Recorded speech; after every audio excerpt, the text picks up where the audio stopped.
नमस्कार, मैं हूं आपके साथ पूजा सचदेवा। दिल्ली का जंतर मंतर फिर एक बार आंदोलन के शोर से गूंज रहा है। इस बार धरना स्थल पर एसएससी परीक्षार्थियों ने धरना दिया है। हजारों की संख्या में शिक्षकों और अभ्यर्थियों ने प्रदर्शन किया। इसके बाद छात्रों और शिक्षकों पर लाठीचार्ज किया गया, उन्हें हिरासत में लिया गया। छात्र प्रदर्शन क्यों कर रहे हैं, इसकी वजह क्या है, ये पूरी खबर आपको मैं बताऊंगी डिटेल में। कर्मचारी चयन आयोग, स्टाफ सिलेक्शन कमीशन यानी कि एसएससी की सिलेक्शन पोस्ट फेज 13 भर्ती परीक्षा में आई तकनीकी और प्रशासनिक गड़बड़ियों के खिलाफ देश भर के अभ्यर्थी सड़कों पर उतर आए हैं। दिल्ली के जंतर मंतर से लेकर लखनऊ, पटना और जयपुर तक छात्रों ने प्रदर्शन करते हुए पारदर्शी और निष्पक्ष परीक्षा प्रणाली की मांग उठाई है। एसएससी के छात्रों की कई मांगे हैं, लेकिन सबसे बड़ी मांग है कि परीक्षा में सुधार हो। परीक्षा में जो अव्यवस्था है उसे दूर किया जाए। आइए सबसे पहले मैं आपको बताती हूं कि परीक्षा में क्या-क्या गड़बड़ियां हुई हैं, क्या-क्या आरोप परीक्षार्थियों की तरफ से लगाए गए हैं। एसएससी पोस्ट फेज 13 परीक्षा 24 जुलाई से 1 अगस्त 2025 तक आयोजित होनी थी, लेकिन इस दौरान बड़ी संख्या में छात्रों ने परीक्षा संबंधी शिकायतें दर्ज कराई। परीक्षार्थियों का आरोप है कि कई जगहों पर बिना पहले सूचना दिए अचानक से परीक्षाएं रद्द कर दी गई, जिससे उन्हें काफी नुकसान हुआ। परीक्षार्थियों का आरोप है कि परीक्षा के दौरान बार बार सर्वर क्रैश होता रहा, कंप्यूटर सिस्टम काम नहीं कर रहे थे, कई जगहों पर तो माउस भी ठीक से काम नहीं कर रहा था। कई शिकायतों में यह भी कहा गया कि परीक्षार्थियों को 500 किलोमीटर दूर के परीक्षा केंद्रों पर भेजा गया था, लेकिन वहां पर पहुंचने पर पता चलता है कि परीक्षा रद्द कर दी गई है।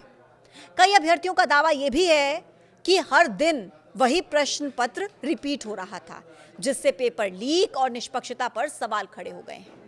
कई छात्रों ने परीक्षा केंद्रों की हालत पर भी सवाल उठाए, कहा कि हॉल में पंखे नहीं थे, कुर्सियां टूटी हुई थी। अभ्यर्थियों ने परीक्षा कराने वाले वेंडर पर सवाल उठाए। उनका कहना है कि अब दूसरी कंपनी को टेंडर दिया गया है। इस एजेंसी का रिकॉर्ड पहले भी यूपीएससी जैसी परीक्षाओं में खराब रहा है, लेकिन फिर भी इसे दोबारा से जिम्मेदारी दे दी गई। परीक्षार्थियों ने इन गड़बड़ियों के खिलाफ जंतर मंतर पर प्रदर्शन किया। परीक्षार्थियों का आरोप है कि शांतिपूर्ण तरीके से उन्होंने अपना प्रदर्शन किया, लेकिन पुलिस ने लाठीचार्ज कर दिया। छात्रों की मुख्य मांगे हैं कि परीक्षा में पारदर्शिता और निष्पक्षता सुनिश्चित की जाए, परीक्षा वेंडर की समीक्षा और पुनः चयन हो, रद्द की गई परीक्षाओं को फिर से आयोजित किया जाए, दोषियों पर कार्रवाई हो, पुलिस लाठीचार्ज की जांच हो और दोषी अधिकारियों पर कार्रवाई हो। देखिए, परीक्षार्थियों को सोशल मीडिया पर भी काफी ज्यादा समर्थन मिल रहा है।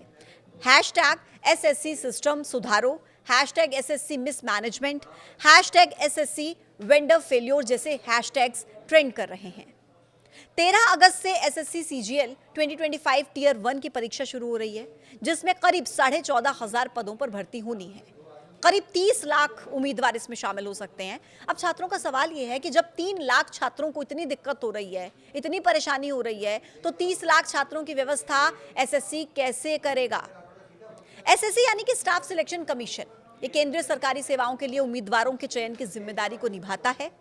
एसएससी परीक्षाएं कराने, आंसर शीट को जांचने, रिजल्ट को घोषित करने की जिम्मेदारी एसएससी की होती है। 2010 से पहले एसएससी सिर्फ ग्रुप बी यानी कि नॉन गेजेटेड और ग्रुप सी यानी कि नॉन टेक्निकल के पदों के लिए परीक्षाएं आयोजित करता था, लेकिन अब ये ग्रुप बी यानी कि गेजेटेड पदों के लिए, जैसे कि असिस्टेंट अकाउंट्स अफसर और असिस्टेंट ऑडिट अफसर, ऐसे पदों के लिए भी परीक्षाएं कराता है। ये पद अकाउंट और ऑडिट सर्विस से जुड़े हुए होते हैं। देश की प्रमुख टेक्नोलॉजी कंपनियों में से एक टाटा कंसल्टेंसी सर्विसेज यानी कि टीसीएस पिछले कई सालों से इन परीक्षाओं का प्रबंधन करती रही थी, लेकिन हाल ही में सरकार ने एक सेंट्रलाइज परीक्षा सिस्टम शुरू किया। ये पहले के सिस्टम की जगह पर लाया गया था, लेकिन अब इस नए सिस्टम को लेकर सवाल उठाए जा रहे हैं कि इस बार इसके तहत कराए जा रही परीक्षाओं में कई तरह की अनियमितता है, ऐसे आरोप परीक्षार्थी लगा रहे हैं। कुल मिलाकर देखिए, सिर्फ एक पेपर की बात नहीं है, ये कई सालों की तैयारी है छात्रों की। रिजल्ट आने से पहले ही परीक्षा विवादों में घिर गई। ये लापरवाही छात्रों के सपनों के साथ खिलवाड़ है। आज के इस वीडियो में इतना ही। आप क्या सोचते हैं, कमेंट बॉक्स में जरूर बताइएगा और देखते रहिए न्यूज़ 18। नमस्कार।